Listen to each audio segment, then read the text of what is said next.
மனிதனைப் போல பறவைகளும் உணவு, இருப்பிடம், தட்பவெப்பநிலை மாற்றம், இனப்பெருக்கம் இவற்றிற்காக இடம்பெயர்கின்றன. நிலவு, விண்மீன், புவி ஈர்ப்பு புலம் ஆகியவற்றை அடிப்படையாக கொண்டு பறவைகள் இடம்பெயர்வதை வலசைப்போதல் என்பர். வலசைப்போதல் வடக்கில் இருந்து தெற்காகவும் மேற்கிலிருந்து கிழக்காகவும் நிகழும்.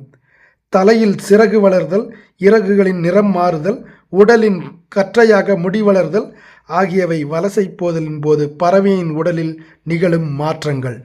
சுமார் 1500 ஆண்டுகளுக்கு முன் வாழ்ந்த சத்திமுத்த புலவர் நாராய் நாராய் செங்கால் நாராய் என்ற பாடலில் தென் திசை குமரியாடி வடதிசை ஏகுவர் ஆயின் என்ற பறவைகளின் வலசைப்போதலை குறிப்பிடுகிறார்.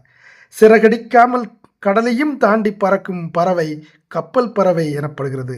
தரையில் இறங்காமல் 400 கிலோமீட்டர் வரை பறக்கும் கப்பல் கூளைக்கடா, கடற்கொள்ளை பறவை என்று இந்த பறவை அழைக்கப்படுகிறது. பல நாடுகள், பல கண்டங்கள் என்று பறவைகள் இடம்பெயர்தலை வலசைப்போதல் என்பர்.